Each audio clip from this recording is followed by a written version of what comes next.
Hello, and welcome to Further Afield, a project which discusses and explores art and disability in rural spaces.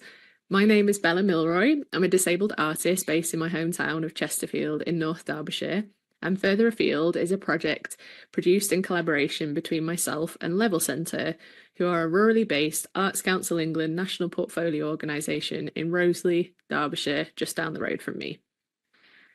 The project consists of a series of interviews with disabled artists, as well as research into the experiences of disabled artists in rural settings. It seeks to promote their work and learn about ways of making and producing art that aren't always offered the space or recognition that it deserves.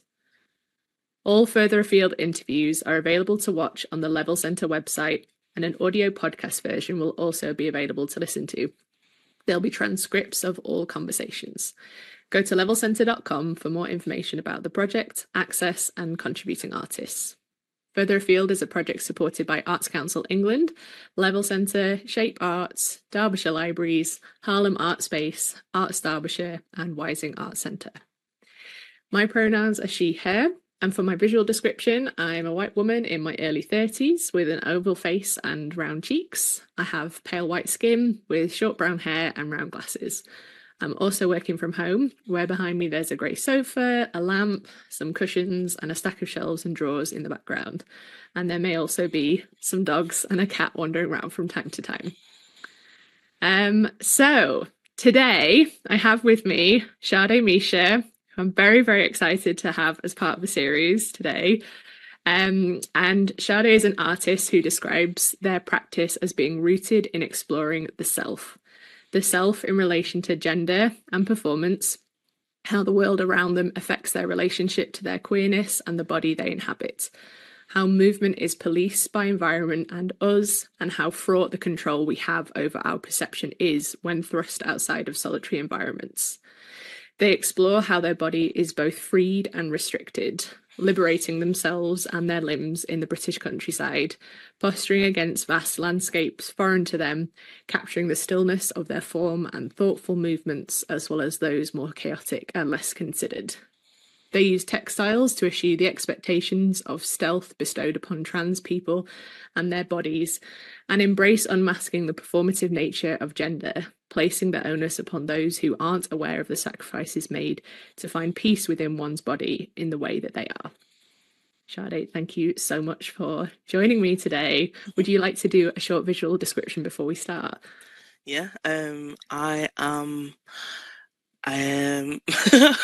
never done this before. We could keep it really short. It doesn't have to be a long thing. I'm a mixed race person with big hair. I have a white t-shirt on. I'm sat on a beige couch, and there are lots of pictures, artistic pictures of people behind me, and I have a headset on. Yes. Nice. That's perfect. Thank you so much. Honestly, it's such a pleasure to have you here. As I've said many times, I'll probably continue to say that throughout this interview. I'm just like really, really chuffed to have you. No, thanks for having me. I'm Yeah. Oh, yeah. Well, like I said, I've been when in our correspondence before we've met today is at various points just like it putting out to like think about in the world of like how can I work with Sade, and yeah, I'm really excited to be doing this because I've been wanting to connect and collaborate with you for such a long time. So yeah, I'm just so excited to be able to feature your work and your practice in this conversation. So maybe you could start by telling me a bit about your work and what you're up to at the moment. So my practice at large is about me. It kind of started being that way during my second year of uni. I felt a bit stilted trying to make work about anything else other than my experience, because particularly at that time I was experiencing so much internally regarding my gender, my sexuality, and just my place in the world. Pretty much standard for a uni student, particularly an art student. All of this pondering and these like existential crises at the age of 22, as if I need to know everything about myself right now because it's so important, and if I don't, nobody else will understand me and everyone must. But yeah, my practice is malleable. I work with what is available to me at that time, so a lot of the time Now I work with like textiles, crochet, just general sewing, quilting, not kind of in a way, and film. Um, and again, that is like transformed throughout the years. Sometimes I've worked more with screen print if that's been available to me. But I'm really drawn to film and textiles. I feel like those are kind of the definitive mediums for me. I make work documenting my body, my relationship with my body, my kind of growing understanding of my gender, and how I perform it, how I perceive it, how other people perceive it. As you discussed in my bio, I work, well, I have in the past worked a lot in the British countryside, particularly in the north and the northwest. Traveling to Yorkshire as well, to just kind of find a connection between myself and the outdoors, being someone who is from the city slash suburbs slash urban areas. I was feeling kind of stilted and disconnected from the nature of it all, the big outdoors of it all. And so I made films and photographs portraying my budding relationship to those landscapes. And yeah, right now my practice is completely removed from all of that right now. I'm just making to make. I'm just trying to find the joy in creating things again, learning new techniques, a lot of crochet, a lot of half-finished projects, vests and scarves, and making things for loved ones, which has been really nice to relieve the pressure of making something that means something and just making something that is something nice for somebody else. Yeah, so I guess Oh, that's, yeah. that was such a wonderful introduction. Thank you so much. Thanks. I loved that. It's something I think as artists we don't think about enough of, like, yeah, and what an audience embodies, and like, thinking about an audience being just someone you love and a gift, your art being a Yeah. gift for them, I think is just that's a really beautiful thing to think about your art existing in that dynamic. I think that's lovely. Um, Great. Okay, so I think one of the things I'd like to begin talking about is what you've referred to already, of like some of the, um, I guess, most like well-known aspects of your work, which explores movement and your body in different spaces. And I love the way you talk about that in your bio, how your body is both freed and restricted, liberating yourself and your limbs in the British countryside.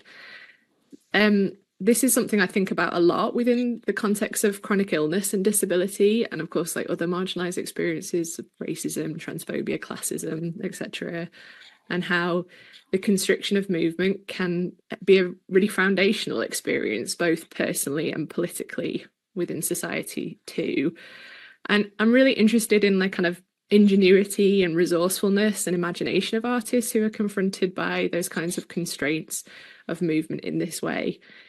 Could you tell me about what draws you to exploring some of these themes via movement of your body in like rural countryside spaces? Yeah. So the kind of catalyst for it all was kind of unrelated to any kind of political or even really personal plight or anything. Somebody wanted to do an exhibition.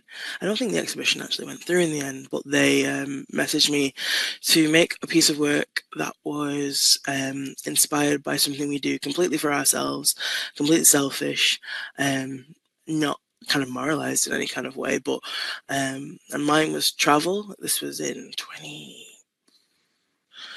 2018, 2019.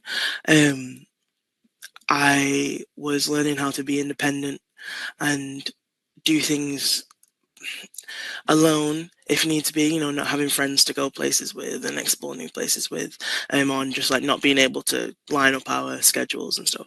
And so it led me to exploring the countryside, which was at that time it was a very limited concept to me. I'm from Manchester. Um, my dalliances in the countryside have been like school trips in year six to random Winmarley Hall, which is a place where kids go and like zip line and stuff. Or like my auntie lives in Bollington, and so we'd go there every so often. And it's quite rural near Macclesfield, and it's yeah, that was my scope. And so I started off actually making some films in Heaton Park in Manchester again, which is like was my idea of like not countryside, but it's a massive park and it's greenery and it's flush and um yeah, I remember it not feeling right. I was like, this isn't the kind of thing that I want to document. This isn't the place. I don't have a connection to here. Um, outside of like going there in my childhood, and it didn't seem beautiful enough. It didn't seem um, vast and expansive, and the nature is just palatable as a park. Um, and so I just decided to, like looking back, I don't really know how I chose the places that I went to or why, but I just started looking up rural places. I think one of my jump offs was waterfalls. I was like, do we have waterfalls in England? Like Googling these things, I have no one around me to kind of refer to. My cousin travels a lot. And so he would have just said like Scotland, and I was like, I'm not driving there. So I just started like, beautiful lakes near Manchester or waterfalls close to Manchester, and just finding these little places on weird MEN news articles and listing them. And I think the first place I went to was Edale. Again, I'm not quite sure why, but I drove there myself. My car struggled up some hills, Yeah. and yeah, I didn't really have a plan. I just knew that I wanted to film myself in the landscape. I wanted to just film myself moving. I'd done a lot of like film and movement work at that point, like dancing while my poetry played, dancing in empty rooms, dancing in front of an audience, and it was all about the movement. It was all about at that time, kind of reckoning with my woes about how my body was perceived in terms of gender, like what movements are masculine, what movements are feminine, how all of that encompasses who I am, and being fearful of, encroaching too much on either territory. Something fortunately I have moved past, and I'm just not worried about anymore because of my, working through that in art. And then it became one of my final pieces at uni. Sorry, I'm kind of all over the No, place. this is wonderful, honestly. Keep going. It's brilliant. What alongside like the dancing and stuff, I did a piece that was more still at uni for my final, like the final show. It was me in a room just doing life drawing poses and doing the male ones and the female ones and like blurring the lines of gender. Very, uni student, but also pivotal Yeah. for my practice. And just like standing in these poses and moving into these poses and doing them for like 10, 20 seconds at a time and just like really being still and considered and thoughtful about Mm. what I was doing, which was kind of very different to how I work throughout my life. I'm just clumsy and just going everywhere and I've got to get places. So, and sorry, I decided to just do that. I was like, oh, I don't want to dance in the mud. So I can just be still, just do these small movements um, amidst like a landscape that is so vast and beautiful and so beyond any that I've ever kind of placed myself in or have photographs of me in or have experienced. And at first it was like a real reverence for the space. And I felt I was like engulfed. Um, it was more about documenting the space rather than myself. Mm. And I felt like, whoa, the world is amazing. You know, I'm in this place that's like however far away, and it's so beautiful. And like, I'm not really asked about the movements I'm doing right now, but it looks so amazing, and I'm really excited to have that on film. And then it became, I just really liked going out. I just really Mm. liked finding these new places and like trying to find a relationship, trying to make better films, do better movements. You know, I'm sure if anyone has seen or if goes back to see, they'll see I use the same ones. Often I revert to the same. Let me just go back and then let me go Yeah. forward. It just came to me. I didn't necessarily have a plan. I think that's can be a blessing and a curse sometimes. I'm like, okay, I've got these like tricks I can pull out of the bag when I'm there. I know what Yeah. to do, but I sometimes want it to be a bit more refined and focused, which is like probably a future plan for now. I don't think I Mhm. ever really got there, but I would pull these poses out and make these videos and just be still and yeah, just be amongst the landscape and just have this archive of me in Malham, in where else, Buxton, on random roadsides when I was driving to these places, like pulling up, being like, the sunset looks amazing right now. I'm just gonna get out and like Yeah. film. And it was about the process was like so much of it. The process was so removed from the final product, which is so kind of serene. Still, it's like a snapshot, almost a postcard of, you know, a place, like a moving one. Whereas I was like traversing these muddy bogs and lakes and rivers, Yeah. with like my tripod, with my phone, with sometimes like multiple tripods and cameras, and my car's parked somewhere and I've got my keys in my pocket and I don't want to hear them Yeah. jangle in the film. Yeah. Having all of these like weird experiences, and also people on walks with the dogs and like looking at me strangely because I'm in my tracksuit pants in the middle of a river. And yeah, I've forgotten the question, but that's kind of how it all became. Um, No, that's fantastic. I think you've captured that really well. And I think for people who are familiar with your work, and I think your Instagram is a really wonderful archive documenting all of those kind of explorations like that. I think it's really interesting to hear you talk about the how you see yourself in that space, and almost would you say that it almost like your figure becomes part of it in that I way? think that's what the goal was. It was to find a connection. Like, you know, I'm not. I've never really been a spiritual person. I've never been someone to. I feel connected to humanity and like the human experience, and I'm trying to figure that out more. And I'm not necessarily searching for this like big moment that's gonna make me feel like I'm alive. But I think that was part of it. I wanted to feel.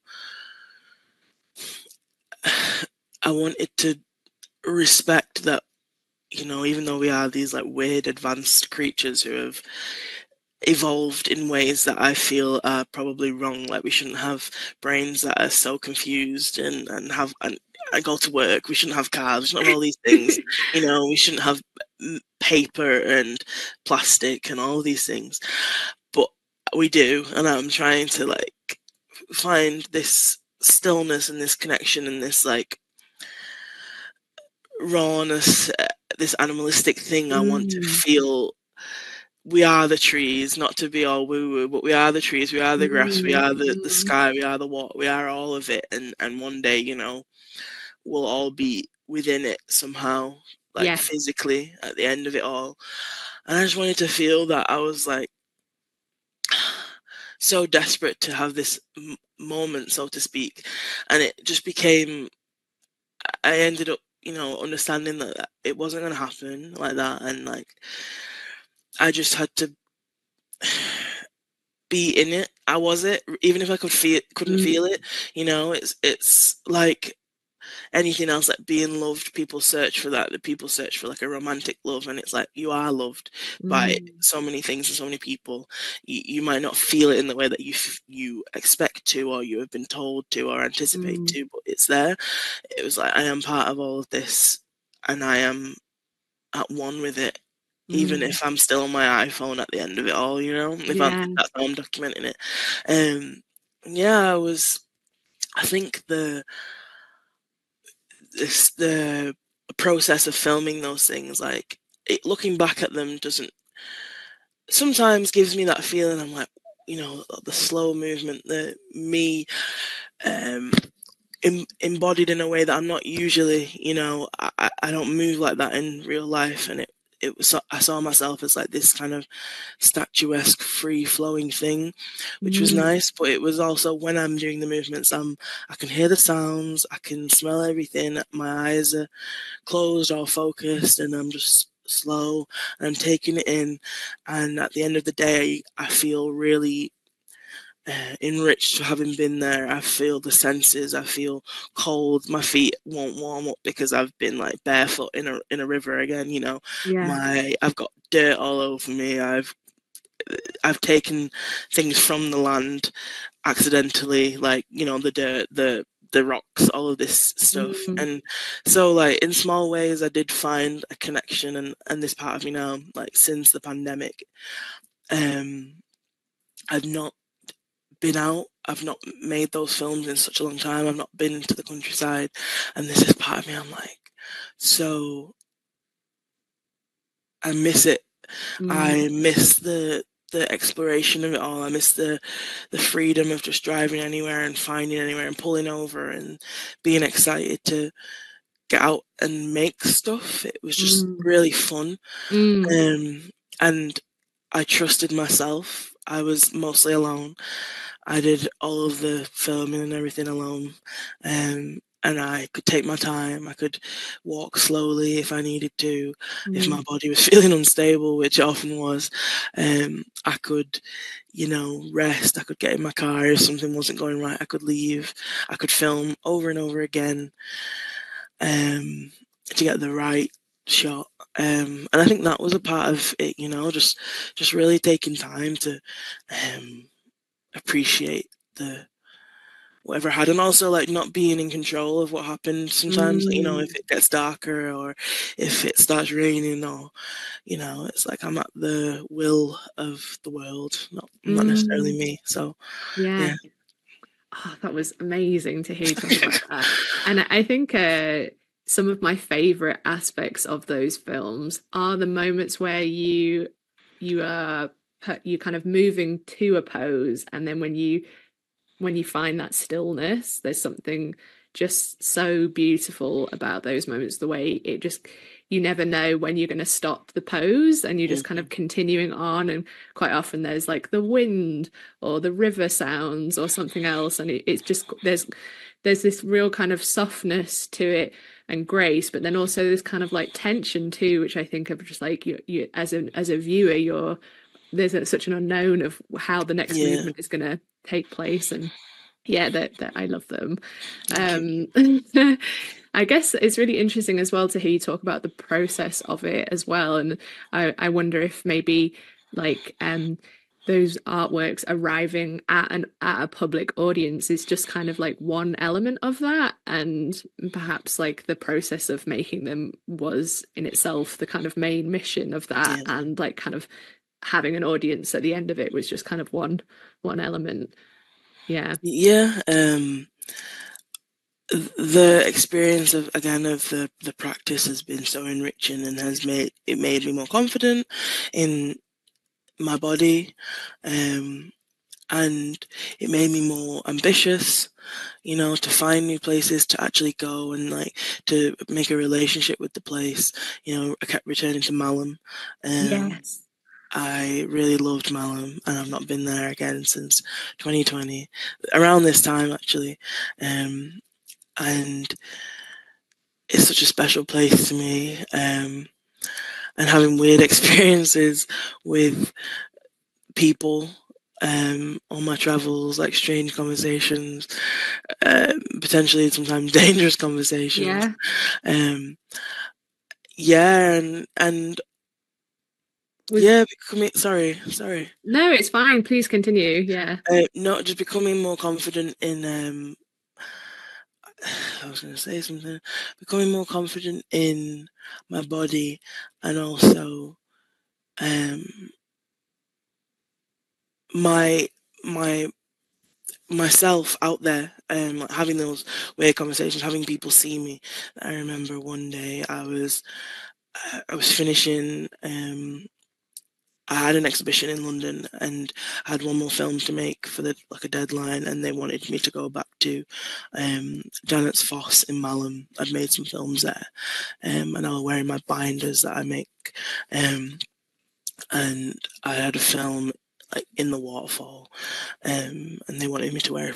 They were like, suggested that I wear one of my binders there because my binders were on display in the exhibition. I was like, okay, and so I had an early January deadline, and I was like, oh, I'll go on New Year's Day. I've not got anything to do. It'll be quiet. And Hmm. everyone's at home. And I get there, and it's the busiest I've ever seen it because people are on New Year's Day walks, which is not something that I do. Yeah. Particularly, I sit at home and eat food. So I was like, oh, can I swear? Yeah, yeah, yeah. Go for Shit. it. I was like, what do I do now? And it's not as though I've not filmed in front of people before, but this was like an audience, you know. Like Mm. usually it's some people walking past, or I might be with my mum, so it's not less weird because she's not got a clue, but she's helping me, and there's like an ally in the weirdness. Yes. Yes. Um, but this was like busy, like 50 people, and people coming and going and coming and go. And I was like, oh my God, I've got to do this now. And I didn't want to go back. I could have Yeah. done, but I was like, I don't want to. Yeah. This is the time I've got. It's freezing. Um, I guess I'm just gonna do it. You know, I've always been an attention seeker, you know, in ways. I'm an only child. Well, I was raised as an only child, so I have always adored having eyes on me and being weird. So, you know, I can't lie and say it was like the terrifying. It was just like, oh, for God's sake, no. So I set up my tripod and I get out there, and I'm like in shorts again. January 1st, it's freezing. Yeah. I've got a weird binder on that these people they can see me like getting dressed essentially. And I'm in the water barefoot or in my Crocs, whatever, and filming and doing these weird poses, and people are walking with the Jack Russells, Wow. and then it's running in the water and getting in my shot, and I'm like, I can't, don't apologize. People are like, sorry. I'm like, well, don't be. I'm being weird, not your dog. Um, and yeah, just being like, right, done now, got the shot, pack up, go home. And I imagine they were like, there was some weird person in the water, and also like, on top of that, again, like being visibly different than them, you know, like Hmm. being black, Hmm. mixed race. Hmm. Most of those, well, all of them are white, I assume, if my memory calls, but usually they are. Hmm. Um, it's a strange sight. I can't argue that. So yeah, having a confidence in where it's like I've got to do it. I've just got to focus on the task at hand and then go home. Yeah. And did you find almost the more you were doing it, the more you were able to find that resilience to like feeling somewhat othered in those spaces, or like you say, that maybe that was perhaps more challenging on other kind of encounters of that. Yeah, I Um, mean, yeah. as time goes on, like when you experience weird things like that, it just is what it is. And I, there's kind of I do have, I guess, an audaciousness, where I'm like, you know, other people are walking in the space, other people. I wasn't doing anything that was not allowed, you know, people get Mm, in the water and stuff. So I'm like, I can get in the water, it's fine, I can film it. I'm not doing anything that disrupts the space or is mhm, disrespectful to the space. Or, you know, the only thing I'm wary of sometimes is like people want to take pictures of things and mm, like the waterfall and stuff. So I'm like, I can't spend too much time there. It's not just mine. And I try to wait for people to go. I'll film in other areas, and then when it's quieter, I'll, you know, take up a bit of space and then go. But yeah, it does get easier. I think, you know, again, weird experiences still happen. Um, yeah. Uncomfortable situations happen, uncomfortable conversations, and sometimes confrontations. Um, and now that I've been away from it for a while, um, I know that I could go back and do it again, but I know that there would be some uh, nervousness, I guess, Hmm. to be like, oh, to do this again. I think mostly the nervousness is about my body in the landscape, like actually traversing and like walking and climbing and all of that. Mm. My body is different now.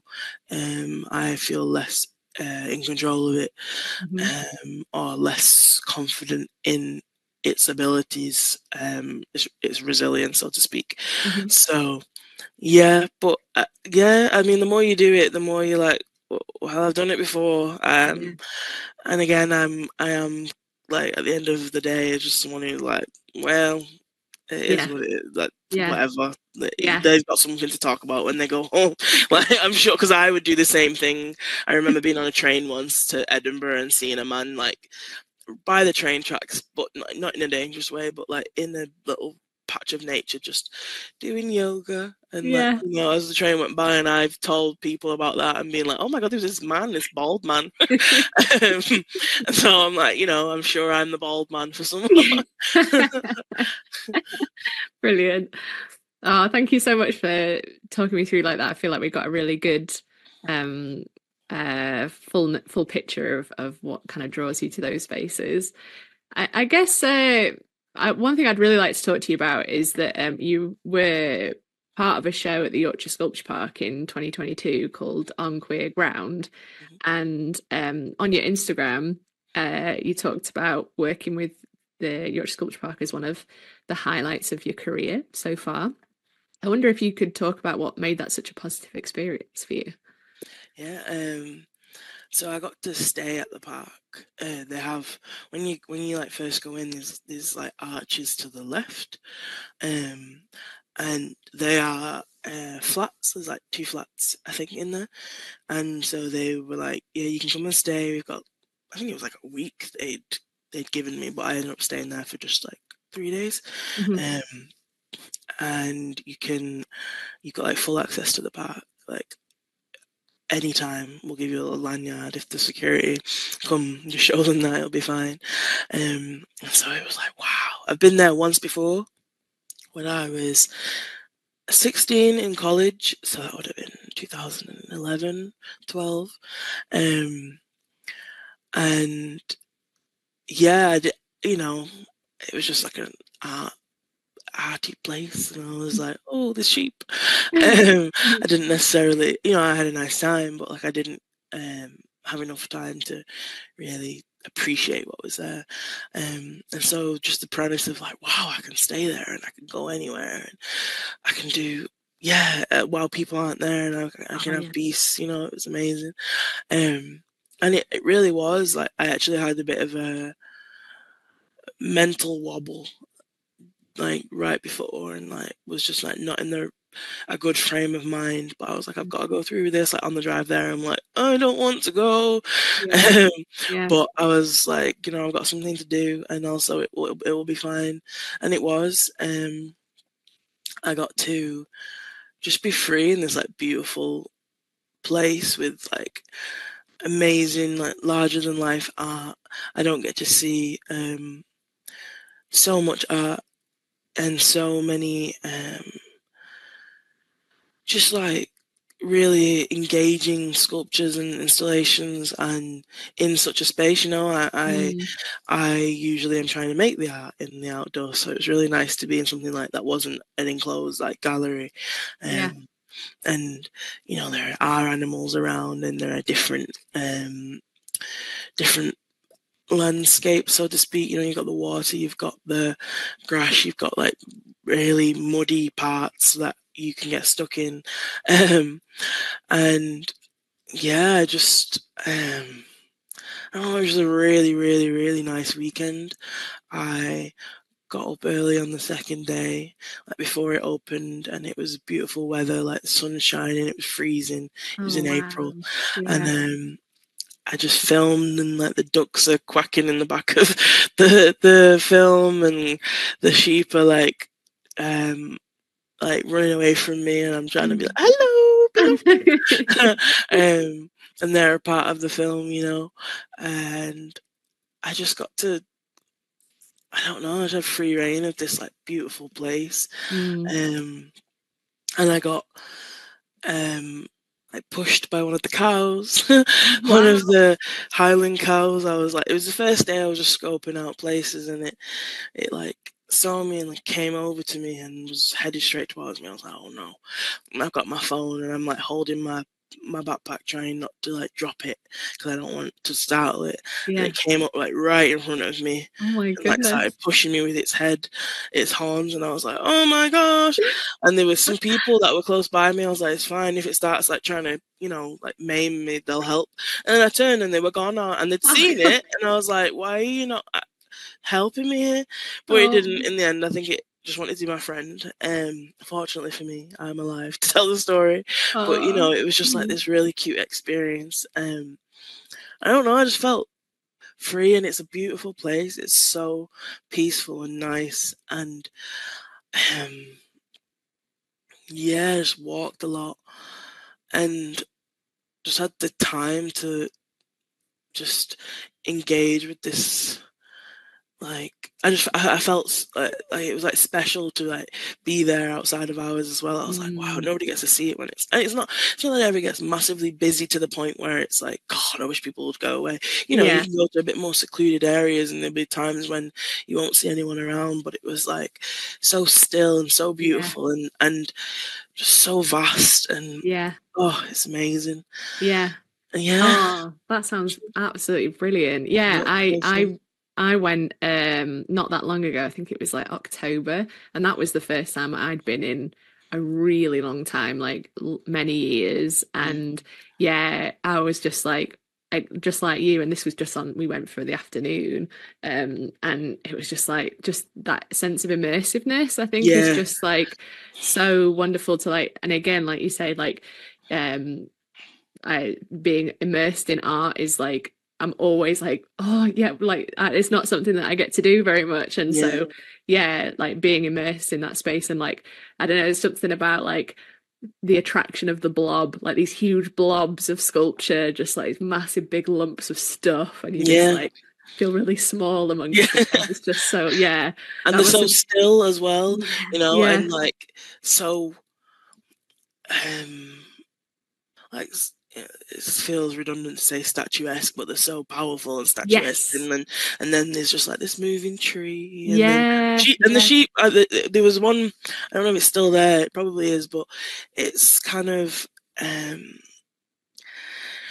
it's like if you made mesh into a big 3D like structure, kind of like scaffolding type thing, and yeah. the sheep, we're not allowed to climb on it, but the sheep are just like walking through it and Oh doing whatever they wow. want. And I'm like, oh, you don't understand like your privilege as a sheep to be able Yeah. to like engage with this artwork and just walk around it and probably poo in it and Yeah. all this stuff. It was just so funny, and yeah, it's just Ah, so sweet.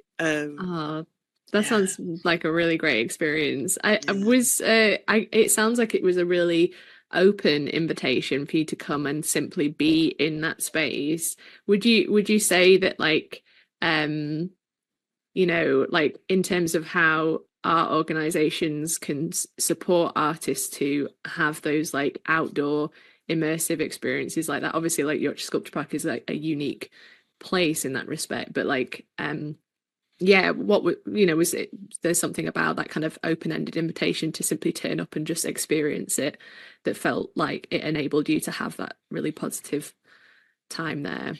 Yeah, I don't like too many questions and like plans and stuff and emails and all of that.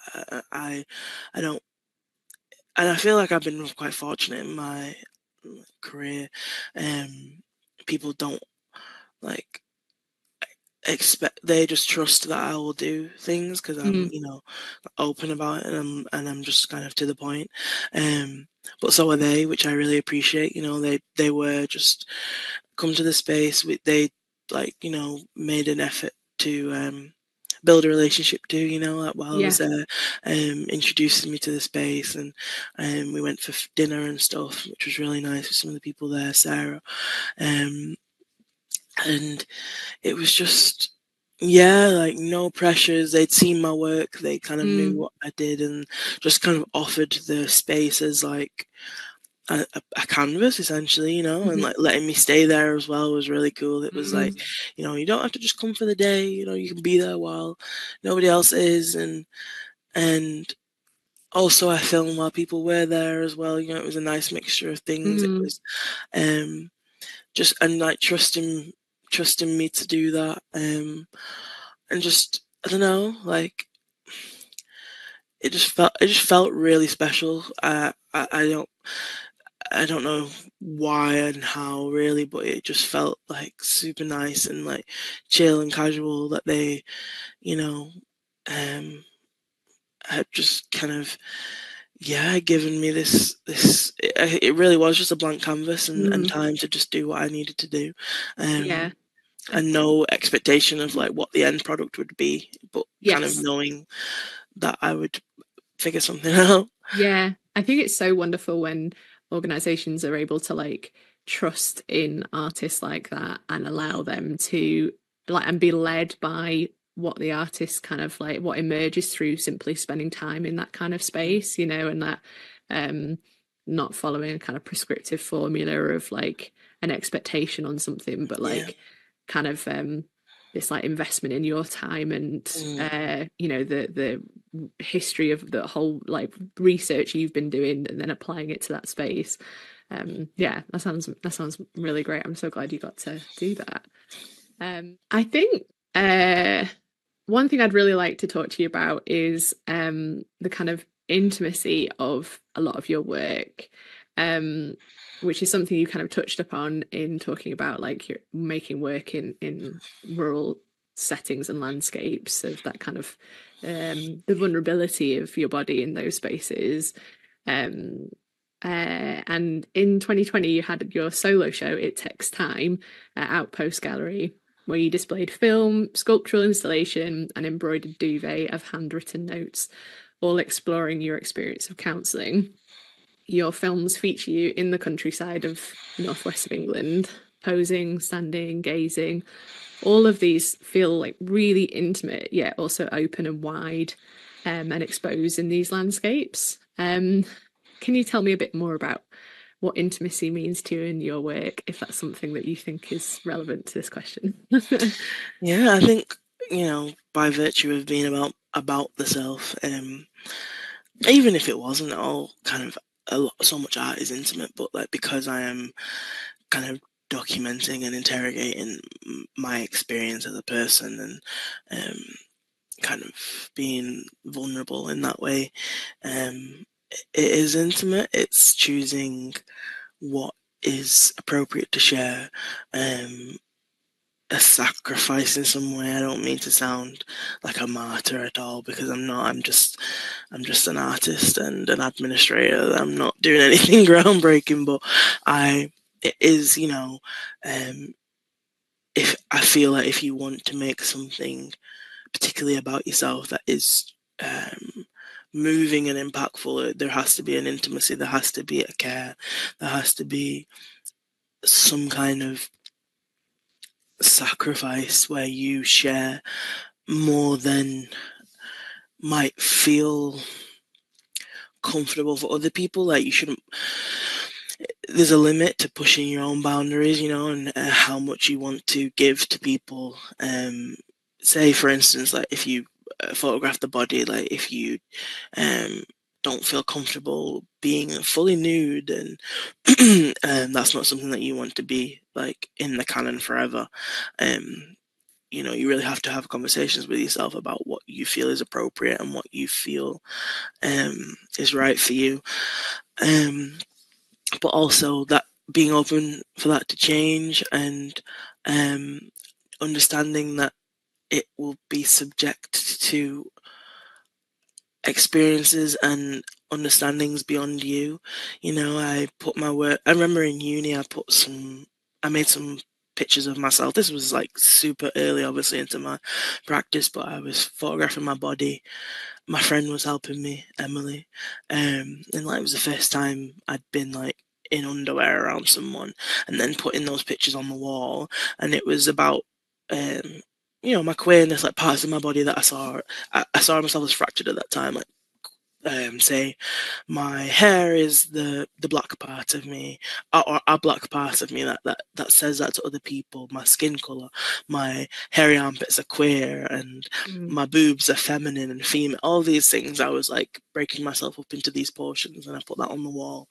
And then we had a crit, and um, a lady on my course said, "Oh, you're so brave," and was kind of relating it towards body positivity, and I was just like, I'm happy for you Yeah. because I get it, and at one point that's what I would have felt or needed, and this is the first time I'm showing my fat body like to people in a vulnerable, intimate way, but Yeah. it's not that, and I was like so dismayed and like stuck and not annoyed, but like, because I was like, is this where it will be? Like, I don't want to have to spell things out. I don't want the Mm. people to have to read the accompanying little plaque about my work to like understand what I mean and not just Mm. immediately go to that, or like, I don't want to say reduce my work to that, because it's not necessarily a reduction, because some people are making stuff about that is really important, but that's not what I was trying to focus on. Mm. And I was like, well, that is the nature of it, that is you have to let it be. You can't, Mm. you're never going to be able to inform everybody's thoughts and understandings. It's not necessarily about if they like it or not, but like their Mhm. understandings of what your work is. And that is, you know, if you are being so vulnerable and intimate, it's just going to be that way, and you have to accept that. And it helped, it helped. And I say every little helps, like Tesco then. Every little like project that happens, and I make, adds another layer, becomes more vulnerable, becomes more yeah, intimate, like you say. And sometimes intimacy for me was, like you say, the project about counselling. I made a film. The film's same name, It Takes Time, where I was in Malum, and I had my I had tripod set up, and I had my two chairs that I found at work set up as like a counselling session, and I had a counselling session with myself, so to speak. I was speaking to the other chair, Yeah. and that, like, being real. I look back and I guess there were some things that I censored. There were I put all of the film in, but in terms of like what was going on in my life at that time, I did speak about my relationship with my mum and dad, and my money at the time, um, fears around being in debt. All of these things were happening at the time, and it was, um, yeah, it was like, oh, this is a new level of like sharing myself. Mm. Essentially, it's like a podcast. I look back now and I'm like, people share worse stuff on podcast. Not worse, but like people divulge information that's like more intense than that. Um, but it was, a lot of my work, even though I have words in a lot of my work, it's very postured. It's very, I'm writing poetry. I'm being very considered again. Mm. And Mm. this was just me talking. And I look back now and I'm like, I could have, there is, if I did it now, I would be more comfortable. I'm a different person now. It's been 4 years. Yeah, 4 years, 5 years, and I am more confident in myself now, and I also am more confident in my um I'm not a shy. I was never shy, but I'm not. I, I don't know. I'm just more um, free, I guess. And again, I've heard and seen so many things that other people willingly share on the internet, and I'm like, oh, Yeah. it's nothing. Like, it's fine. So I would talk about different things, and I would get deeper, and I would be less. I would hold back less. But even then, it was like it wasn't that long ago. Actually, it was 2021 or 22 that I filmed that. I was being honest, and yeah, I was like, oh, this is strange. People are going to be watching me talk, and there wasn't a counselor there, but it was still I was treating it as though they were asking me. My counselor at the time, Heather, was asking me those questions, and trying to be as honest as possible. And it's yeah, I don't know. It was like this part of me that counseling changed my life. Um, I went through multiple rounds with the same person, and she really like transformed things for me. Again, being able to be intimate, being able Yeah. to be vulnerable, being able to talk about things that terrified me, being able to cry in front of another person. Yeah. Um, every session, from the first session, like feeling safe in that way around a stranger. Yeah. Um, and I wanted to pay homage to that. Homage. I don't know. Yeah. I've read that word and not said it out loud. I think that's about right. Yeah. Yeah. Homage. um, I wanted to make.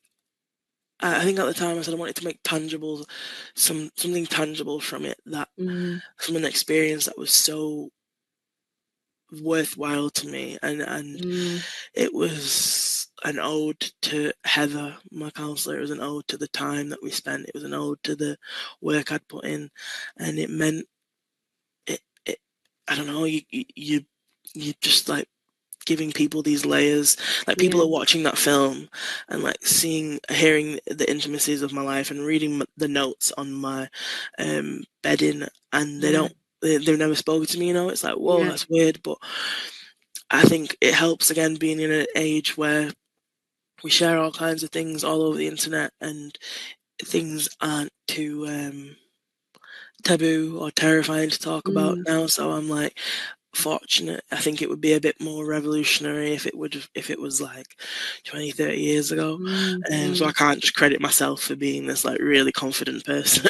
But I think there is something really distinctive about your work in that way. Like similarly with your films in with you in the landscape posing, I think that like there's such a triteness of the way in which we have come so far with the way in which we talk about mental illness, mental health in culture and society, but we're still there's still so much so much more to go. We're still at a point where we're saying, oh, it's okay to talk. It's like, is it though? Like, because I think like most people find that really hard and don't respond in the right way, etc. But I think Hmm. what's really, we whilst we're kind of bettering our kind of space to be able to say, yeah, it's okay to have hard mental health times and things like that. It also can feel really trite, a joke that I have with my partner every time we watch like Spring Watch or Winter Watch or something like that is like, do a shot every time they say going outside's good for your mental health. Like, really, is it really good for your mental Yeah. health? And I know it's important to say, but also like I guess what I'm trying to say is there's a triteness, there's a kind of like um it can feel really repetitive and a Yeah. bit redundant the way we kind of expose certain aspects of mental health and mental illness, and it can be difficult to kind of push beyond that. And I think the way in which you're talking about not just sharing your experience of that and your process of counseling, but like actually paying like tribute to your Hmm. counselor. I think that's so beautiful, and that's not the angle that we usually get when those Yeah. kinds of settings and kind of reveals of those experiences. Quite often it can just like stop at the like mental health is a thing, you Yeah. know. Yeah. I completely agree. And I think I am in a bubble sometimes. You forget that, especially when you're working on things that, like, when I'm doing that work, I'm like, oh yeah, like this is so normal. Or when I'm my friends, we talk about our mental health so freely and Yeah, openly, and yeah. and I follow accounts on Instagram and whatnot that are more personal and vulnerable. And then you get into the real world, you talk to your dad, for instance, and I'm like, how are you? He's like, yeah, sweet, fine. And I'm like, all right, okay. And I'm trying to be like, you could talk to me if you want to. And he's like, you're half my age, fuck off. And I'm like, oh, okay. But you know, it's true. Yeah, I recognize it. I completely understand, and I feel the same way. It feels. I think the only approach I have is just to be. I just want to be not to be Gemma Collins. I just want to be me. Like I do. I'm trying to approach it in a way that feels like authentic, and I don't. Yeah. You know, everyone says that, but I just like when I'm in these art spaces, Mm, it's people that a lot of the time are not like me. They're not mm, from the north even. They're not mm, working class. They're not mm. these things, and I'm like, I can't put on airs. I can't do that.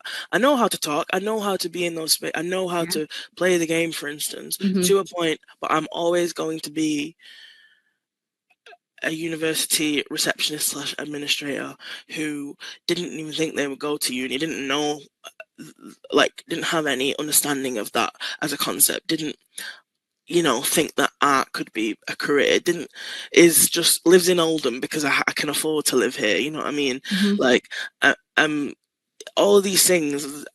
Like, it is.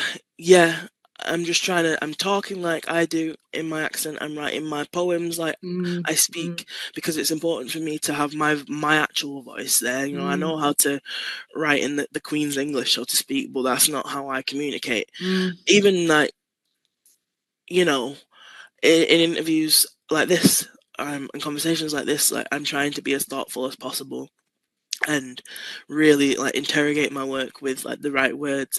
But if I was just talking to my mates, I'd be like, yeah, I just went to the countryside and just took a few videos and I was like pissing about and I saw this sheep shit. Oh my god, it was massive. You know what I mean? Like I'm not, yeah, but I want, obviously I have bigger thoughts than just that. I have more of a world inside of my head than that. But yeah, I get it completely. Like, e- everything, it feels frustrating for us to be Mm. like, we can talk about mental health, we can do this, and then it's like, Yeah, what the talking about mental health that you're doing is just saying we can talk about it. exactly, Like, it's not exactly. gritty, it's not real, it's not embarrassing, it's not, Mm, mm. and it has to be for it to mean anything. Yeah, Um, and yeah, I guess that's what it was. It was like, I, people are gonna see this and be like, fucking hell, this is intense, and like you're telling all your business, and some people will see it and be like, this is too much, yeah, or some people will see it and think it's cringy or whatever, and you've got to make anything worthwhile, you have to eschew all of that. You've got to just, I don't yeah. know, it's hard, or it can be hard for some people, but But I yeah. think when you say that, I just want to be me. Like, I know you said it with a smile on your face. I know you said it, but it does feel really like, it feels. I was like, it feels so authentic. But like, it does. It feels, and that feel like that's really present in your work in that way. It feels like you are like experiencing you and Yeah, you are integrated into that work in such a integral way that is really really thoughtful and same with like the talking about that show in particular and exploring mental health and counseling, but also like in your video work and the kind of posing you do in landscapes, like again I think it just offers a kind of truth of that experience in a different kind of way from did you know that going outside is really good for your mental health, like it's just like and I think that's what resonates with so many people, why people are so drawn to it, because um like they are like, I really love talking about your work to friends and peers, and we all have those same kind of like responses to it of like, isn't it that kind of really kind of comes through in that way. So that was wonderful to talk through that with you. thank Thank you. you. I think it takes on really nicely to the other aspects of what I wanted to kind of uh talk about with you, and kind of I think would be like really invaluable to audiences listening and watching this, is that you're currently taking a professional break from your work. And as I said at the start, like this feels very, very, very special to like have you here. Like when I contacted you, I was like, I don't know, it's kind of like in a Yeah. violation of the break, so this feels really special and generous of you to offer your time. Maybe if you're up for it, maybe you could share some of the motivations behind your break and what taking a break embodies for you. I know you've touched upon that already, but yeah. Yeah. Um, First of all, it wasn't a violation of it. Thank you. I Good, really I'm glad. respected that you kind of again were real, were just you, and Yeah. said that, you know, like I don't like when people kind of dance around the point. It was nice to just be like, tell me if this isn't right. You know, it's just I respected it, but it's not at all. You know, this is like talking about myself is the easiest thing in the world. Um, but yeah, I had a turbulent time as we all did over the course of like the early pandemic. Um, and I was making a lot of work actually in 2020. I was doing a lot of things still um, and trying to adapt my practice, and it was fine. And then in 2021, I had a breakdown, like a mental, nervous, whatever, um, and just had all of these like reconfigurations of my priorities and my like what I could allow myself. There are things I won't go into, Sure. but it it also I guess you know there are bigger things. There are the other things that are like personal to me, I guess, but there it just I didn't feel right anymore. Like I would get opportunities or would think about the opportunities that I might get or like would imagine like, in my post on Instagram, my kind of Yeah. farewell post. That was very even writing that I was like, I feel like a dickhead. I feel like Ariana No. Grande or something like I'm leaving Oh. the internet. Like No, it was no disrespect to Ariana Grande, it was but I can say like reading that was I think is an absolutely amazing thing to write and to share and so valuable. Like getting to talk to you about your work and practice and part of that being this indefinite break, I think is yeah, just like it's so important for us to be able to like see that existing and that being like a valid part of a creative practice like that. And yeah, I reread it just the other day and was like, God, it's so good. It's so good, you know? thank you. I think it was just I, to be fair, it was the pressures of Instagram. Like I couldn't go on that Instagram for so long, and still I don't. Like, it's so weird because it's just an Instagram account, but it feels like a physical place. Like I Yeah. log in and I'm like, ew. Yeah. Like Yeah. there's a something looming and waiting. Whereas now I'm on my other Instagram, not to plug myself, but what's it taste like, where I talk about food and I discuss what things taste like. And it's Yeah. so easy and free. And even sometimes there I'm like, I don't want to be perceived. I want to delete this. I don't want anyone to know my thoughts. Oh my Yeah. God. And and then sometimes I'm just putting up pictures of Cheetos and saying they're amazing. You know, I would log into that Instagram and like I hadn't posted work in so long, and for so much of my practice, it was like I need to be regular. I need posting. I need people to see what I'm up to. I need to be present and seen Mm, because that is how the art world works now. Like, mm, is being online and is letting people know that you're still working. I'm still here. I'm still here. I'm still here. You know, mhm, and I was like, I'm not, and I I've not posted anything, and I would still get emails for opportunities and stuff, and I couldn't respond. Like the amount of emails I've just not responded to mhm, was like is so overwhelming, mm, and I felt awful, and I was like, these people are never going to want to work with me because that was something that I prided myself on. I am in admin, so I can mm. respond to an email, Yeah. but it was like a physical, I don't know, aversion to it, Yeah. and I just felt like I was like, I want to just say something. I felt like I needed to, in a respect. It was just kind of like closing a chapter, and Mhm, also just being honest. I don't know. It felt wrong. I said in the post that I might archive it and mhm, not have it be there anymore, and I can't. I just shut that Instagram and don't think about it so that I don't spiral. mm, Um, but yeah, I just wanted to say I don't feel the excitement and joy of doing exhibitions. I don't. It doesn't do anything for me. I think mm, it was this expectation of progressing in my career would bring joy, and like more people knowing my name and Mhm. following me would. But it again, it was that intimacy, it was that vulnerability. It was like, oh wow, paired Mm. with like the personal things that are more pertinent, but I just kind of uh, mind to keep and hold Mhm. and work through. Um, but it was just like, this isn't right. I'm not enjoying this. I feel pressure now in a way that I didn't before. In Mm. 2020, when I was making that film, when it was New Year's and I was filming in Malham, right before like the pandemic fully went off, I was the busiest I'd ever been. I was working on so many things, I had so many deadlines, Mm. and it was fueling. It was good. It was a good busy. Mm. I didn't Mm. mind. I was, working full time as well. But then again, like one email would send me over the edge. I was like, oh, for God's sake, stop Mm. emailing. I know you're offering me nice things Mm. and it's amazing, but just leave me alone. And I can't even tell you, I'm sorry, thank you for the offer. Maybe Mm. in the future, no.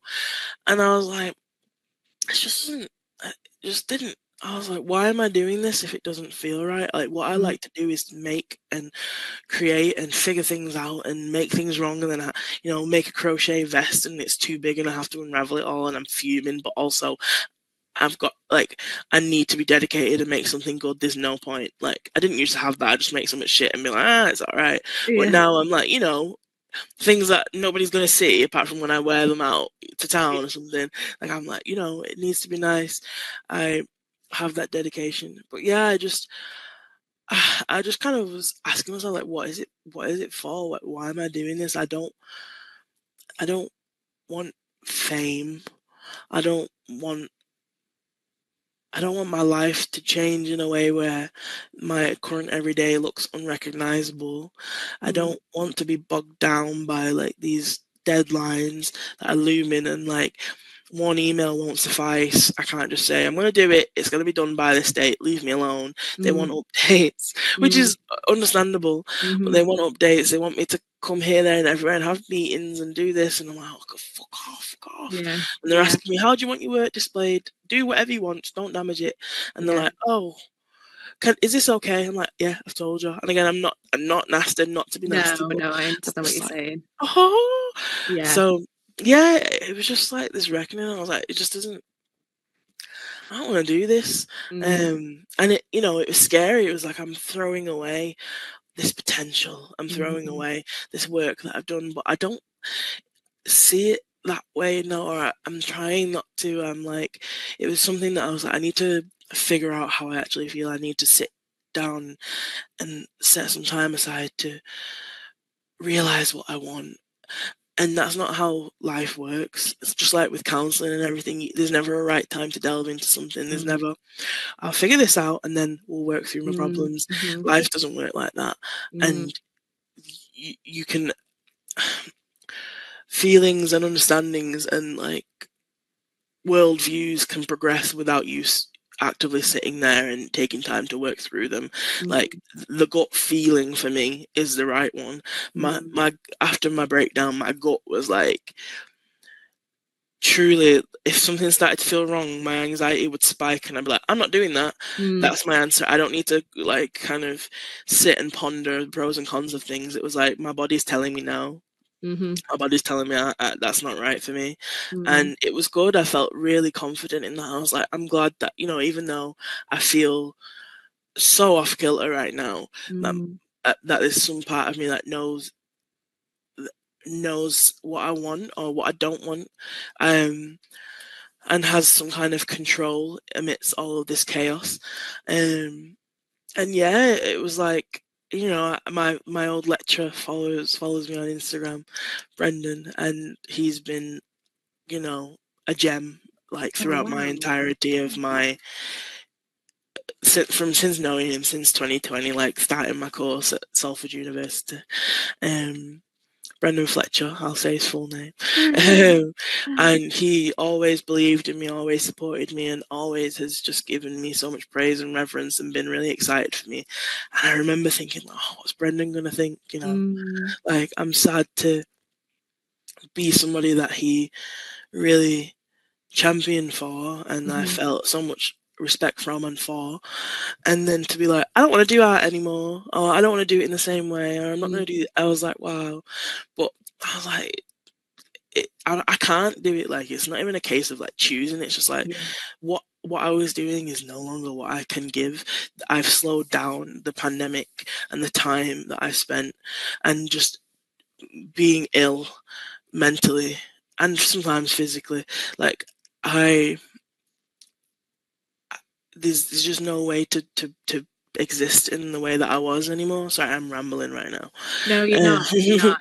It's really. I mean, Sade, it's such a generous thing to be sharing these um yeah, like really hard stuff to like talk about. And um yeah, like I say, I was really grateful for you offering to talk about this in this interview, because I know it'll resonate with so many people, not for at least for myself. Like when you talking about emails, a version like that is like a real problem that I have, that I need a lot of help with.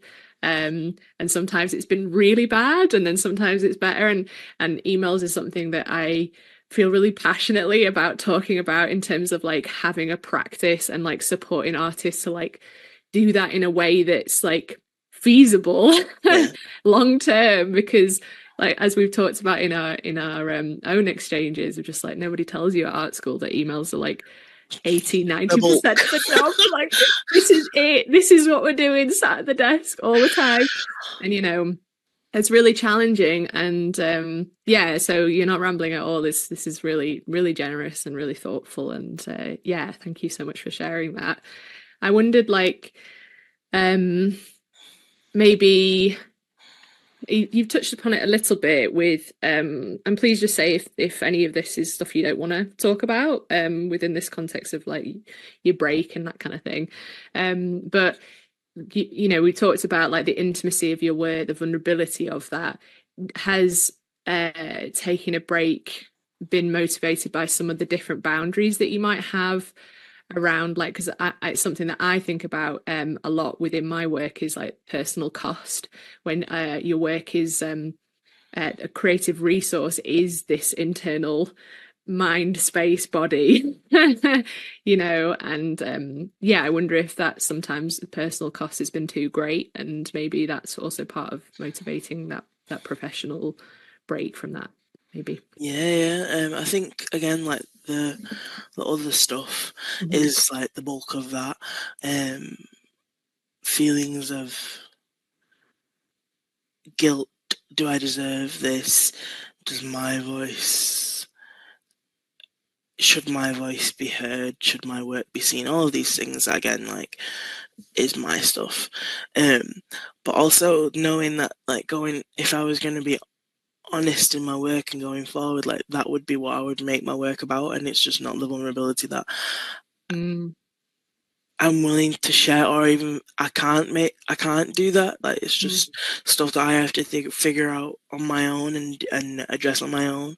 But also, it was just I just didn't want to do it. I didn't feel an enjoyment. I didn't feel like when my exhibitions were up, I enjoyed meeting people and it was nice, but I didn't feel this like wow when my stuff was on a wall. yeah.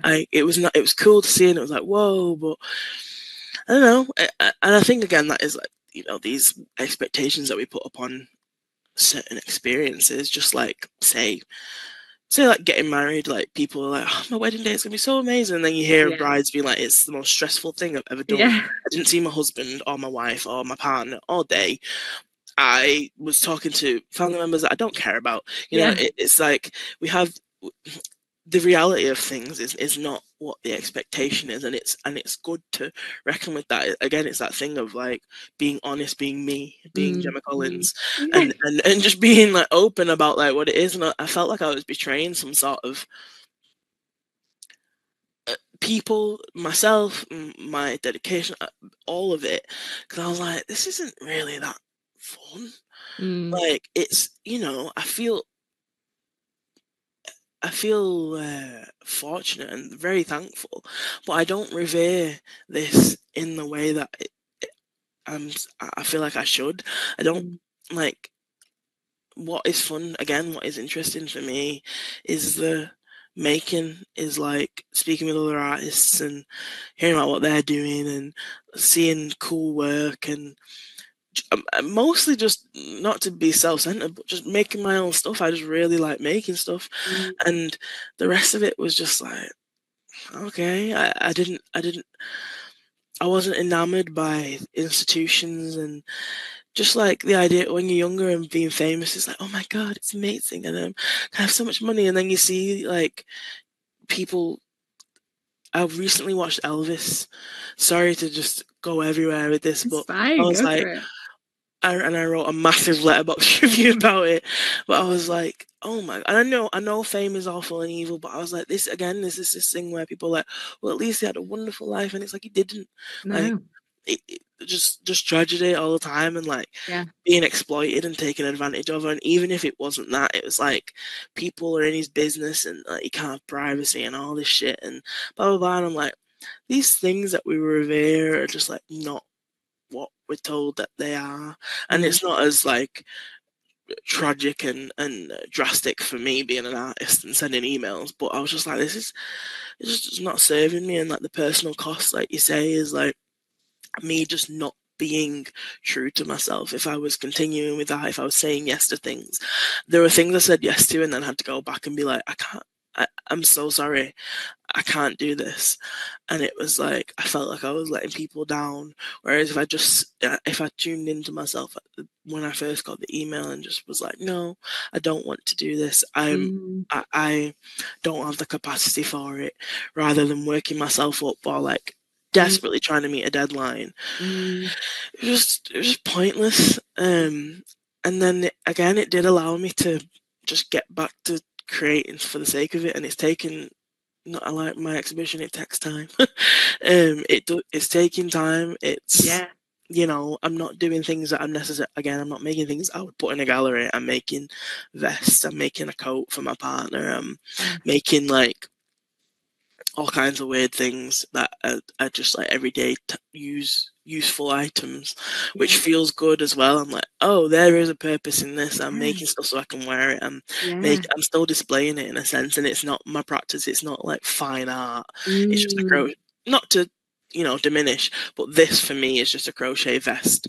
Maybe one day I'll make a crochet vest that I feel like might be displayed and be like part of the canon of Sade Mica, and not Yeah. just like something I'm displaying on what's it taste like. I'm like, I'm going out for dinner. Do you like my vest? Like, But yeah. And sorry, no, I just think that that's it. It's so interesting the way in which the art world functions on a basis of professional practice being the primary basing of what it means to be an artist. Mhm. And I always think if I think about my own personal experience of that, as a chronically ill disabled artist, it's like I have to have a foundation of my personal practice being the first and main thing, because um my work has existed outside of that professional space for so long. Yeah, But in many, whilst there is lots of barriers to that, in terms of income and stuff like that, it also kind of like really, really kind of there's a real preciousness to that, of like you describing just like making for making. yeah, Like, isn't that it? Isn't that this is yes, what is it? This yes, is it, right? This is yes. it. Like, all of the other stuff is other stuff. Like, this is it. The crochet vest is it. Like, that's the thing. And I But think, then you like realize, like you say, that to be an artist, or to be a practicing artist, yeah, the expectation is that it's not the making, yeah, is not it. yeah. It's the It's networking. yeah. It is the emailing. Not to go on about emails again. No, but It's it the is. posting on Instagram. Yeah. It's the attention. Hmm. It's the constantly seeking attention and like people to follow you. Not in a bad way. I don't mean that in a No, but negative it's way, part of but the system, isn't it? it's not the Yeah. making, Yeah. like there are exhibitions that I've had that have featured work that has made, I've not made for that exhibition. It is a work that exists. Yeah. I've got binders that are lamenting in Melbourne, Australia right now because I can't answer the email to tell Oh, them, please ship them to my house. They sent me the yeah. email months ago and I'm like, fucking hell, they're just going to Yeah. keep them. I've got other work elsewhere and I'm like, yeah, I don't. Oh, just I don't know. Just send it to Manchester. It'll find me somehow. Yeah. Like, but it's so true. Like, it isn't it the making. Like, that is Yeah. truly, Yeah. you need to make a vest that says that. Like, Yeah. and you know, but it is, and I'm Yeah. like, it was this. I think the fear.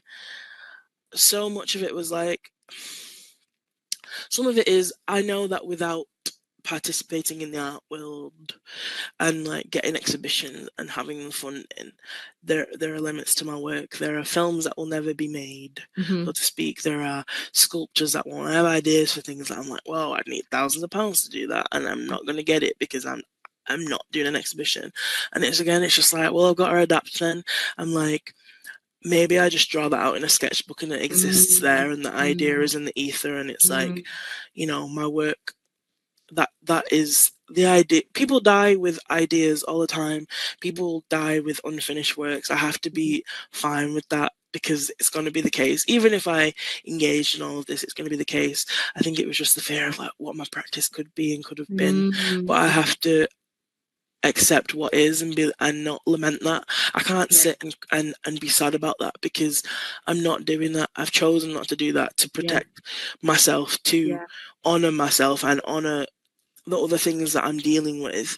Yeah. Um, and so I have to move forward. Mm. I can't. What isn't, Yeah. and what is. I don't. Yeah. Not to like air out my parents, but I love them. But there have been times in my life and like things that they harp on about, like, oh, you should have done this, or when you had that chance. Not about art, but just like other Yeah. things. Say like I won £100 on a scratch card, and Yeah. then I blew it on going out, and then a week later my car needs fixing and it costs £100. Mm. Oh well, you should have saved that £100. It's like, right, well, I didn't, and I Yeah. don't have it now, so I'm gonna have to figure out Yeah. how to find it. It's that thing, like, I don't want to lament about what it's done now. Like I Mm. say it all the time to Mm. my partner, done now, done now. Yeah. It's Yeah. like, it is what it is. Yeah. You have to move forward and have to, just like in the pandemic. I'm sorry to keep talking about that, but it Mm. was really this thing of like, I don't have access to XYZ. I can't. That I was limited to Heaton Park. To go back there, that Yeah. was my rural. That was where I was going when I was on furlough. I Yeah. wanted some outdoors, and I was sitting in grass there and trying desperately not to play with this woman's dog because I didn't know if I was going to get COVID off it or if I was going to give it COVID because no one knew what was going on, and it kept coming over to me and bringing its ball, and I was like, so, like, I had to deal with what was there. I don't want Mm. to lament. And so I guess, solidifying that right in that Instagram post was like, Mm. just letting people know. And I've used Instagram as this. I'm no one's influencer. I'm no one's like preacher, but I have used it since graduating and having like my scholarship, where my university paid for a studio for a year. That was like, again, this experience where Mm. I thought, oh, it's going to be amazing. I've got a studio and I don't have to pay for it. And then because I had a full-time job and I couldn't get there enough, what I felt was enough, I was sad, and it was like this looming weight and this grey Mm. cloud over me, because I was like, I'm wasting such a good opportunity, and I'm Mm. trying to get there as much as I can, but when I'm there, I don't know what to do, and Mm. then it was like, oh, again, this thing, this expectation of this thing, and then when I just kind of leaned into it and was like, well, I've got the time that I've got. There's no Yeah. point in lamenting what I don't, because it's Yeah. not real. It isn't Yes. there. What Yes. isn't real isn't real. What is. So like, use that, use it. Like, Yeah. don't be sad about what you, not to be. I do sound like an Instagram like No, you don't. post, You but don't like, sound like I sound like those infographics, like in a gorgeous that. font. Do what you can, but for real, it's true. Like, as I'm getting older, I'm learning that all of these like idioms and phrases and sayings, I'm like, oh, they are so true though. Like, they're embarrassing and they're cringy and they're cliche, but like, it's real. Like, But I I think as well, like it's when you're talking about maybe there's those films that will never get made, those artworks that you'll never get back, or whatever, those kinds of things, which are real griefs, as part of yeah, something that, you invested in the system that it wants you to do all that to be quote unquote successful or whatever. Um, and but like the direction that you're now focusing your time and energy in, you know all the things that you're making and being passionate about making, they exist because you're doing that, that otherwise wouldn't exist had you Yeah, been doing yeah, all of the other stuff. And I think yeah. that's what's really hard to kind of convey and express, is that like these things are, and again, like I sound like an infographic. I like No, but it's true. they're It's like true. opportunities to do something different. And I think that's what I'm so passionate about, talking to artists like yourself, of like, who are faced with these kind of quite hard circumstances of like, you meet those hard walls of like, can't push through anymore. And like there's a kind of resourcefulness and an imagination that kind of emerges from that those often like quite hard decisions about realizing what you've actually got the capacity to do. Um, so yeah, I think it's a really beautiful thing to be sharing, and not something that we get to make a lot of space for, especially within professional spaces as well. I mean, professionalism, like, can we just like Move on. end it? Can we just end it? Move on. You know, like truly, and like you said there, it's this. When I was 24, I say it like I'm 50, but when I was 24 and like doing all of these exhibitions and making all of this work and pushing through, and it was exciting. I was operating in a different brain. I wasn't who I am now, and it feels like it's a confidence knock, like I can't Mm, sustain that. I can't do that anymore. I can't even do the basic, but it's for my, not to sound like, again, a martyr. It's not important in the grand scheme of things, but like in my life, I have to do I have to make these decisions to survive. If I was going to continue to do that, I would break down again. I would mhm, not be functional. mhm. I would be riddled with anxiety and all of these things. I'm adapting.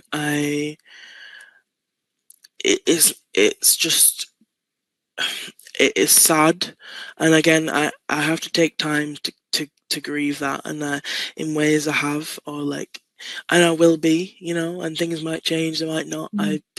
I I will have a different relationship potentially, but I have to understand that I don't I don't know that I'm making an informed choice. Again, my Mm, body is and my mind is making a choice mm, for me. mm. Um, it just is, and I can still find ways. I think it's just the outside. It's other people again. It's this like, oh, I don't seeing people, my peers who I've been in exhibitions with, progress, and my friends from uni, like, keeping on progressing and being like, wow, I'm not doing that. I'm not anymore. I'm not having exhibitions anymore. People aren't seeing my work in that way anymore. It's like a sort of yearning for that, and a jealousy sometimes. Mhm. But it's, again, just kind of centering myself and being like, well, it is what it is. Like, I'm harping on the point now, but I don't know, just accepting and moving forward and saying, and appreciating what I can do. Yeah. I can still use my hands to make, I can still use my Mm, mind to mhm, think, I can still write things down in a sketchbook, I can still mm, share those things should I want to, I can still adapt, I can still learn, I've still got mm, a practice within me, and that's where it all started. mm. And my creativity and my joy for making is not dependent on acclaim or Yes.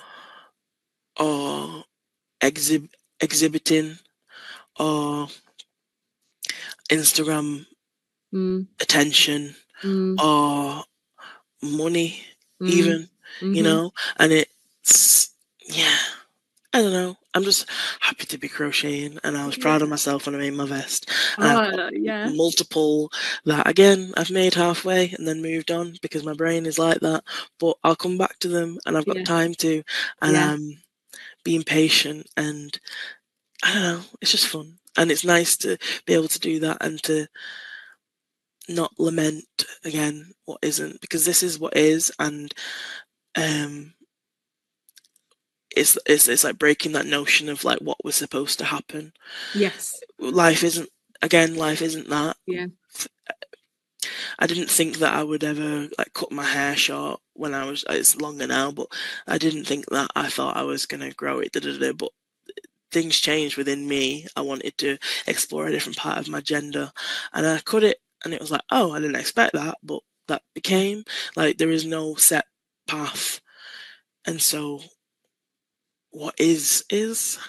Yeah, and Yeah. you when you're saying what is, you know, your work still is, you know, the work Mm, that is public that has been experienced by other people. Like I know myself it'll continue to be works that I love and appreciate, and you know that I think that the fact that they still have not to sound woo woo, but like energy in the world, you know, yeah. people still find them and connect with them Thank regardless you. of you being present and going, look, you know. Yeah. Yeah. Yeah. Um Thank you. yeah, totally. I guess maybe like we could just finish up off on like just kind of some of the things that um yeah that we've just talked about, which would be like a couple of really short questions. Okay. And you've already said like crocheting is like the thing you're really loving at the moment, but like what other like really fun nice things has this break facilitated, like other things? Yeah. Um, really appreciating my friends. Um, spending time with people more. I fell in love with my partner Tony, and for the first time, I embraced parts of myself that I hadn't before, and other people, and now just really building a family and appreciating being around people, particularly again from the pandemic. Like I was so, before that I was so used to spending time on my own, and I was finding my own company, and then I was like transformed. I was craving human interaction, and now, you know, I have so many people in my life that I've can engage with all the time, which has been amazing. And I have a community and a family from people. Um, writing letterbox reviews, watching films Nice. again, um, eating foods and documenting those on Instagram. Nice. Um, yeah, reading. Well, not reading books. I'm really trying to, but like reading all kinds of things on Wikipedia all the time, and like learning ridiculous facts, and then discussing with my friends and partner about them. Nice. Um, yeah, there's not been too much. It's been a very slow time, and it's been filled with, yeah, just experiences, dancing, um, yeah, yeah. Amazing. Ah, that's really nice. Thank you for sharing that. And I guess given the context of this series, thinking about rural spaces, I know you've made lots of work in Malham. Are there some like other top spaces that you've either like been to or you would like to return or you'd like to go and maybe like you know continuing this kind of space that you're in at the moment of just like thinking and feeling and just being in them Yeah. like yeah and that being part of your practice now. Yeah, I really want to go to Scotland. The last time I was there was 2019. I was on the train to Edinburgh, and I was, one thing that I do that is not really fruitful, but I'll screenshot on Google Maps where I am in that moment. If I see something amazing, I'm like trying to figure out where I am. Sometimes the signal's bad, so I don't get it. I'm like, I need to return here, so I've just got random screenshots of like uh, animated lakes and stuff. But I really want to go to Scotland more, which is a very broad answer because Scotland is vast. Um, I do just want to return to Malum. I really want to take my partner there. Tony's been asking. I'm between cars at the moment because mine was going to fail its MOT, so I'm on the bus now. But when I get another car, I really want to drive her there, and hopefully it will be like spring or summertime, so she can like see it in its glory, and we can go to the waterfall. Um, Amazing. yeah, I want to go to Norwich again. I went to Norwich. Mm. Yeah, it's totally Maybe different from further. Malum. Yeah, yeah, Yeah, but it was really beautiful. And it's not necessarily like the rural parts went to the town, but it was really gorgeous. Um, yeah, beaches abroad. But yeah, I think Scotland and maybe somewhere in the Lake District too. I went to a place called right before we got shut down actually for COVID. Ulfa. I was on the way to somewhere in the Lake District and then got lost. And I stopped in like this little tiny like rural village, I guess, called Ulpha, Ulpha, and it was gorgeous. I've got some films there. There was this like running river. It was amazing, and I'd like to go there again. It scares me a bit now, like because I don't drive in these weird places where sometimes like, I've got no signal anymore on yeah, my phone, yeah. but and just stop off and there are like weird men fishing. But yeah, those places. Thank you so much, Sade. This has been such a treat to get to talk to you. And Thank like I you. said, it's been really even more special to be able to share this whilst you're on this break. And yeah, just really, really grateful to have you as part of the series. Thank you so much. Thank you so much for having me. You've been amazing. And so thoughtful and kind in this process. And I've loved talking with you. It's been really easy. Oh, I'm so glad. That's wonderful to hear. Yeah, this is great. Thank you.